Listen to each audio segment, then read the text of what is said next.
En las alteraciones cardíacas y alteraciones eléctricas como tal, más difícil de todas. Então, eu peço que prestemos atenção, tá? En las arritmias, ¿qué sería una arritmia? Sería todo funcionamiento cardíaco que está fuera de ritmo. Y esa característica de estar fuera del ritmo va a ser por una mala conducción. Entonces, aquí va a ter una alteración na conducción. Para saber esas alteraciones da conducción, debemos relembrar cómo es un sistema de conducción fisiológico o normal. Sabemos que la conducción cardíaca... Nossa, como eu grito, gente. Por que eu grito? Até eu me incomodo. Sabemos que el sistema de conducción ella debe de ocurrir de forma espontánea. Ou seja, vai ser uma autoexcitação que deve começar aqui na minha aurícula direita, específicamente en mi nódulo sinusal. Una vez que el nódulo sinusal se va a despolarizar, o sea, ela vai se autoexcitar, y esa descarga eléctrica va a ser conducida del nódulo sinusal al nódulo auriculoventricular. Y ela vai pasar a través de nuestras vías internodales, ¿cierto? Eso sería algo normal, fisiológico. ¿Qué ocurriría si vamos a supor que esta descarga aquí, a nivel del nódulo sinusal, ela sai con retraso? Demora muito en sair, o no sai. O puede ser también que esa conducción desde el nódulo sinusal al aurículo ventricular tenga algo que impede a que ella se transmita. Esas obstaculizaciones que pueden ocurrir aquí en este nivel es lo que le vamos a llamar de bloqueos. ¿Es un tipo de arritmia? Sí, porque hay algo que impide que ese sistema de conducción aconteça de forma fisiológica, ¿cierto? De acuerdo a la intensidad vamos a ir viendo qué tipo de bloqueos son. Posso ter outra alteração? Quando eu tenho mi sistema de conducción normal, ela debe continuar. Una vez que llega aquí en mi nódulo auriculoventricular, ela volta a se autoexcitar, ¿cierto? Al volver a descargar milivolts, a descargar descargas eléctricas, ela vai pasar del nódulo auriculoventricular por el haz de His. Puede ocurrir outro retraso aqui ou outro obstáculo. Eu posso ter outro tipo de bloqueio. Aquí ya va a ser un bloqueo que va a involucrar no solamente sino auricular, sino que va a involucrar átrios y ventrículos. Y es lo que llamamos de bloqueos atrioventriculares. Es un poco más extenso, sí, mas no deja de ser una arritmia igual. Dependiendo de la intensidad, le vamos a ir clasificando en grados igual. Mas es otro tipo de bloqueo que va de esa conducción hasta aquí. Puedo tener otra alteración de conducción, donde voy a tener alteraciones en ventrículo. O que pode acontecer aqui? Aqui vai ser, as consequências vão ser mais graves, é claro, porque a atividade elétrica cardíaca que está aqui na região ventricular já pode comprometer a vida do paciente. Geralmente nessas arritmias que conhecemos como arritmias ventriculares, já vai comprometer a consciência do paciente e, obviamente, chega ao óbito com maior frequência e mais facilmente do que uma arritmia auricular, por exemplo. Aqui puedo ter sistema de conducción muito rápido, que es lo que vamos a llamar como taquicardias, fibrilaciones, flutter, que seria quando ela chacoalha, de tão forte que é. Pode ser que ela aconteça não somente com interrupções ou muito rápida ou muito lenta, pode ser que ela aconteça de um sentido contrário. Fisiologicamente ela deve acontecer de cima para baixo, positivo para negativo, ¿sí? Y tiene que ocurrir de derecha a izquierda, ¿cierto? Puede ocurrir, pode ser que esse sistema de condução não venha assim, pode ser que ela vá daqui. Aconteceu o sistema de condução? Aconteceu, mas ela foi no sentido errado. Todo eso son arritmias, ¿cierto? Donde hay algo que impide que ese sistema de conducción se vaya en la velocidad correcta, con las descargas de milivolts correcto y en el sentido correcto. Que ela deve ir desde a aurícula derecha y hasta mi ventrículo izquierdo, onde ela se repolariza de novo, ¿cierto? Recordar un poco para saber las alteraciones que pueden ocurrir. Dentro de esas alteraciones vamos a tener varias clasificaciones. La primera, que ya vimos, dijimos que la actividad cardíaca va a tener actividad nodal, actividad de haz de His y actividades hacia fibras de Purkinje o ventriculares. Si es que esa alteración o esa arritmia acontece encima de mi haz de His, voy a clasificarla como arritmias supraventriculares. quiere decir que esa alteración de la conducción aconteció antes de llegar no haz de His, ¿sí? O pelo menos antes de conseguir llegar lá. Y cuando afecta ya de haz de His para baixo, que es donde va a afectar ya las fibras de Purkinje, ya sean ramas derechas o izquierdas, aquí vamos a llamarla como arritmias ventriculares, ¿sí? Tanto las arritmias supraventriculares como las arritmias ventriculares, ellas pueden dar consecuencia al paciente. Y esas consecuencias muchas veces vamos a ver en la frecuencia cardíaca.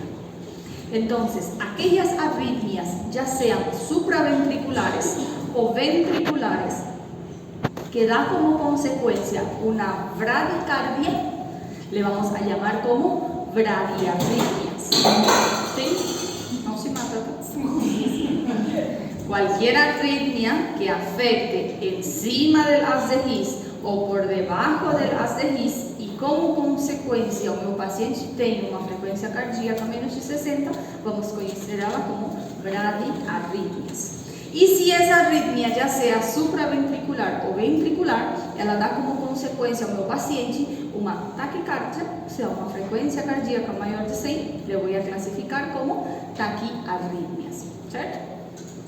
Ahora vamos, para saber, recordar un poco nuestro sistema de conducción, sabemos la actividad eléctrica ya, y ahora vamos a ver nuestro electro normal. ¿Cómo sería un paciente que tiene un ritmo sinusal? Primeramente, que él tenga ondas P antes de los complejos. Esas ondas P deben de ser positivas, en frente de todos los complejos en todas las derivaciones. Y além disso, para que sea sinusal, también mi distancia entre una onda R y otra debe de ser regular. Y si hay modificaciones, van a ser mínimas, alrededor de 10% de diferencia entre ellas, ¿cierto? Cumpliendo todos esos requisitos, puedo decir que mi paciente tiene un ritmo sinusal, ¿sí? Mas todo eso ya sabíamos, ¿eh? Por eso sabemos bien la prueba. Vamos a empezar. El primer grupo de arritmias, vamos a ver las bradiarritmias. Dijimos que las bradiarritmias van a ser aquellos pacientes que tienen alguna arritmia supraventricular o ventricular, onde ele vai manter uma frequência cardíaca menos de 60. A primeira delas, e é uma das mais comuns, vamos falar da bradicardia sinusal. A primeira bradiarritmia, vamos ir fazendo um pequeno resumo aqui. A primeira bradiarritmia que vamos a ver vai ser a bradicardia sinusal. ¿Qué característica tiene la bradicardia sinusal? Primeramente, es una de las bradiarritmias más benignas. Aquí vamos a ver de forma transitoria y generalmente es secundaria a algo. La mayoría de las veces va a ser secundaria a medicamentos. Los beta-bloqueadores, los bloqueadores de canales de calcio, los estupefacientes o entorpecentes como cannabis. De acuerdo en el momento de su uso, o sea, en el momento de ese efecto, o paciente va a presentar una bradicardia. Y esa bradicardia va a ser temporal. Cuando él terminó de ese efecto, el paciente volta a frecuencia cardíaca normal. Y esa va a ser la única alteración que yo voy a ver. Yo voy a analizar mi electrocardiograma, va a tener todas las ondas presentes, él va a tener un ritmo sinusal. Mas quando eu vou calcular a frequência cardíaca, ele vai estar bradicárdico, ¿sí? Por eso se conoce como bradicardia sinusal. A única alteração vai ser essa. E inclusive ela também vai ser temporária. Vamos supor, eu tomo atenolol. No momento que eu estou tomando esse atenolol, nunca vou chegar a uma frequência cardíaca de 60. Se eu fizer um eletro, meu eletro pode até ser normal. Mas quando eu calcular minha frequência cardíaca, vai ter 50, 55. ¿Cierto? En ese momento, mi paciente tiene una bradiarritmia, sí, y específicamente él tiene una bradicardia sinusal, porque es la única alteración que yo voy a encontrar, y ella es transitoria o temporaria, ¿sí? ¿Dúvidas aquí? Facilísimo. Se eu colocar esse eletro, que vocês colocam o diagnóstico aqui embaixo, bradicardia sinusal, pronto, um ponto.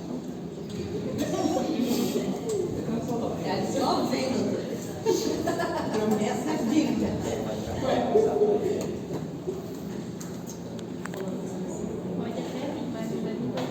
Pode ser uma delas, mas pode ser essa seguinte também. Outra bradiarritmia que vamos a ver dentro vamos a comenzar a ver los bloqueos. El primer bloqueo que vamos a ver es el bloqueo sinoauricular. ¿Qué sería un bloqueo sinoauricular? Va a ser cualquier tipo de obstáculo que impida de forma completa o de forma intermitente esa conducción desde el nódulo sinusal hasta el nódulo auriculoventricular, ¿cierto? Ese va a ser mi bloqueo sinoauricular.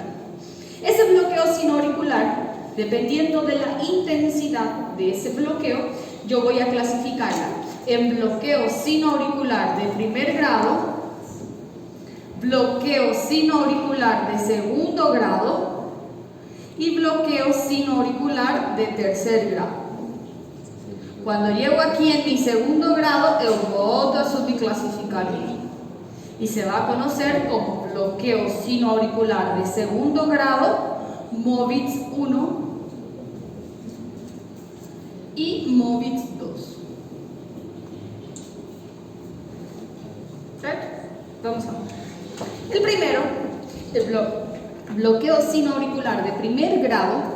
¿Cómo voy a ver? Voy a tener un retraso en la salida del impulso de mi nódulo sinusal, ¿cierto?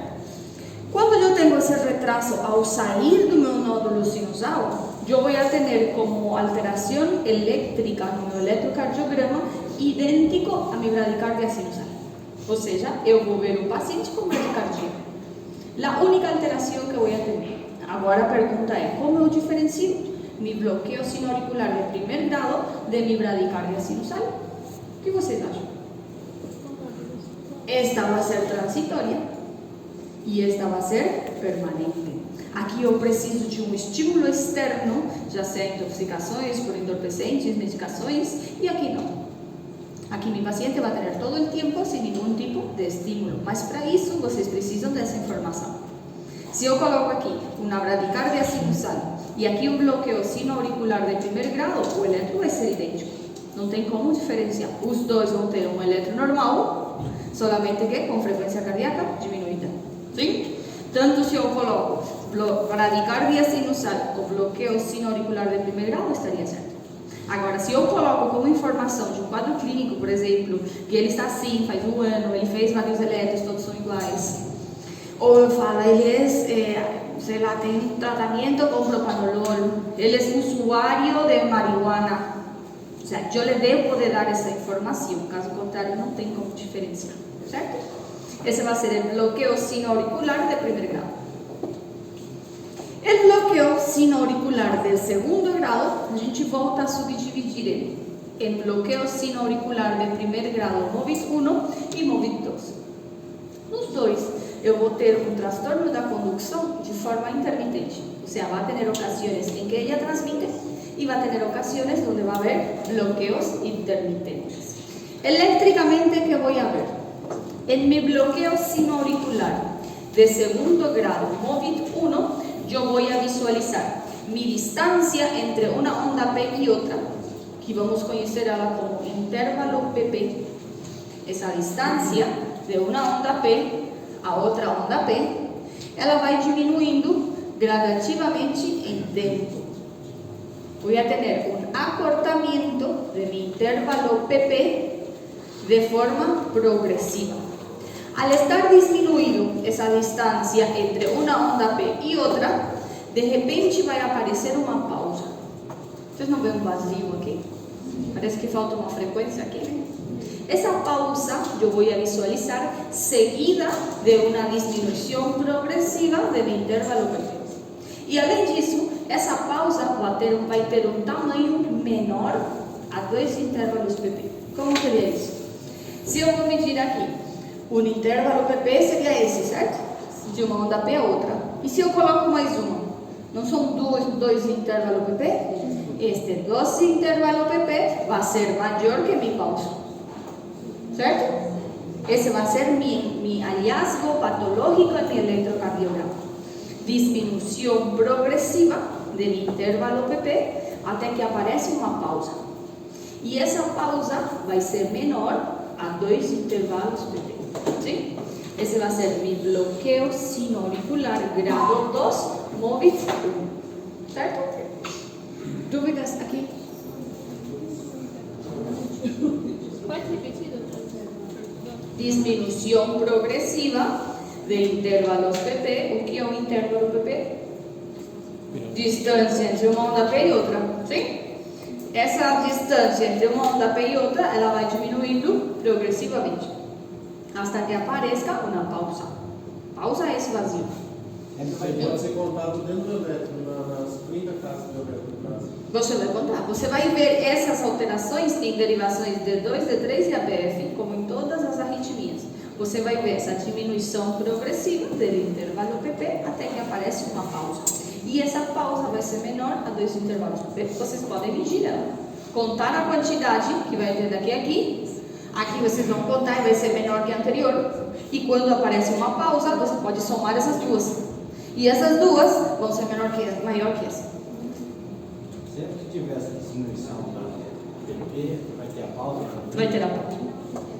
Se tiver sempre, esse é um bloqueio sino-auricular. Vamos ver quando não acontece. Tá vendo? Doutora, na D2, D3 e ABF? D2, D3 e ABF. Vou até colocar aqui, onde vamos ver todas as arritmias, né?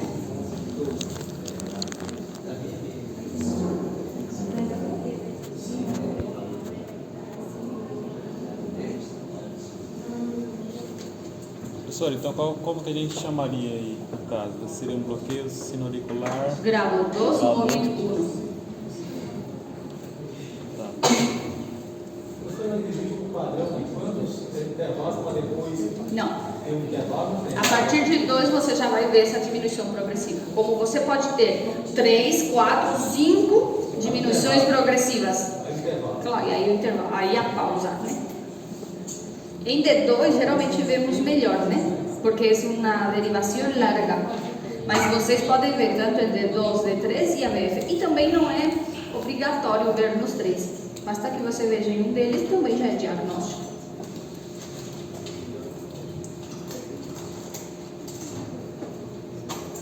Dúvidas aqui? Vamos agora. Bloqueo sino-auricular grado 2, pero MOVITS 2. ¿Cómo sería o MOVITS 2? También voy a tener una descarga intermitente, mas aquí va a tener características diferentes.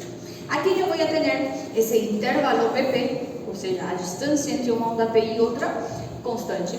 Eu não vou ter a diminuição progressiva. Vai ter a mesma distância aqui e a mesma distância aqui. Quando aparece a minha pausa, que aqui também vai aparecer, a minha pausa vai aparecer bruscamente, não vai aparecer com diminuições progressivas. Y la pausa va a tener el tamaño en tiempo exactamente igual a los intervalos P. Aquí yo voy a tener distancias entre una onda P y otra constantes. Y si yo voy a medir os dois intervalos PP, cuando yo voy a medir aquí en mi pausa, va a tener el tiempo, el valor en tiempo exactamente igual a dos intervalos PP. No va a ser menor como el anterior. Aqui vai ser igual a 2 intervalos PP. E você pode medir qualquer intervalo. Se como eles são constantes, vai ter sempre o mesmo valor, né? Doutor, esse intervalo PP que aparece, ela é medida entre uma onda T e uma P? Não, entre uma onda P e outra. Intervalo P, P. Intervalo P, P. A pausa vai ser entre uma onda P e A pausa vai aparecer depois de qualquer, você me fala em quantidade, em número de intervalo, dá na mesma. Vai aparecer depois de 1, 2, 3, 4, porque aqui eu não vou precisar uma diminuição progressiva. Mas o valor, o tamanho da pausa é o que você tem que medir. Que o tamanho em tempo vai ser 2 intervalos PP. Entendeu? Então, essa pausa eu meço de uma onda P a outra também. A pausa é esse vazio, bem. Vai ser, afinal, aqui é uma pausa. Aqui já é uma pausa? Não, porque aqui já tem onda P. Então, nesse espaço em branco vai ser minha pausa. E é o que você vai medir. E deve te dar o valor exato dos intervalos PP. Dúvidas aqui? Pode-se dizer que aí está ritmo? Nunca vai estar ritmo se eu tenho uma pausa. Só por causa disso, né? Conserva ritmo, né? Não tem como. Paciente que tem um ritmo sinusal, como deve estar uma onda R e a outra? Irregular. Aqui eu tenho regular? Não. Ao aparecer essa pausa, já me deu um espaço maior entre uma onda R e outra. Não posso falar que é ritmo, claro. Doutor, como é que eu vou coisa? Qual o intervalo? Aqui vai ser diminuição progressiva na anterior. Aqui é constante. Na anterior, eu vou ter mi pausa menor a 2 intervalos pp. Essa aqui é idêntica a 2 intervalos pp. Ou pode acontecer em mais intervalos de PP. Como? Essa daqui, Que? no caso. Ela pode acontecer em mais 2 intervalos de PP. Ela pode acontecer. Volta. Silêncio. Volto de novo. Raciocínio lá no chão. Volto. Bloqueo sino auricular grado 2. ¿Qué voy a tener? Descarga entre el nódulo sinusal hasta mi nódulo auriculoventricular intermitente. O que quer dizer intermitente? Às vezes sim, às vezes não. Sim? Aqui eu tenho a comunicação de nódulo sinusal al nódulo auriculoventricular. Eu tenho. ¿Por quê? Porque eu estou tendo ondas P e mi espaço, certo? Quer dizer que está acontecendo essa descarga a nível de minha aurícula. E ela vai acontecer. Aconteceu aqui? Sim. Só que aqui aconteceu um pouco mais rápido. Por isso que eu tenho essa diminuição progressiva. Distância entre uma onda P e outra aqui é maior do que essa. Isso quer dizer disminuição progressiva em tempo. Depois dessa diminuição progressiva, vou ter uma pausa. O que é uma pausa? Esse vazio. E esse vazio vai ter um tempo. Tempo é longitud horizontal, que já dijimos em 2, 3 clases anteriores. Esta pausa vai ser menor a 2 intervalos pp. Certo? Esse é bloqueio sinoauricular grado 2, MOVIT 1. E o MOVIT 2 tem todas as características diferentes. Não tem como confundir. Sendo que aqui, meu intervalo pp, ele vai diminuir progressivamente? Sim ou não? Não. Porque ele é constante. Se aqui ele mediu 3 quadradinhos grandes, aqui vai medir 3. E em todos vai medir 3. Quando eu vou medir a minha pausa vai ser exata a 2 intervalos pp. O que seriam 2 intervalos pp? 1 intervalo pp, 2 intervalos pp. Em tempo, você vai botar o quadradinho pequeno, multiplicar por 0,04. Isso não é um tempo? Sim, né? Então, este valor em tempo vai ser idêntico a esta pausa. Esse é mi bloqueio sinoauricular grado 2, MOVIT 2. Qual é a semelhança entre elas? Nenhuma. São totalmente diferentes em intervalos pp e em pausa. Certo? Vamos ver outra que se parece muito mais que essa. ¿Está bien? Sí. Ese va a ser mi bloqueo sinoauricular grado 2, MOVIT 1 y MOVIT 2. ¿Cierto? Ya cuando me voy en mi bloqueo sinoauricular grado 3, algunos o algunas literaturas ainda descrevem esse bloqueio como bloqueo completo. Estaria certo, porque seria um bloqueo completo sinoauricular. Ou se querem chamar ela de bloqueo sinoauricular grado 3, que está certo igual. Aqui, por que vai ser completo? Aqui não vai ser intermitente que nem nas anteriores. Nas anteriores a gente via diminuição progressiva ou que aparece só uma pausa. Sim? Isso quer dizer que algumas vezes conduz e outras vezes não.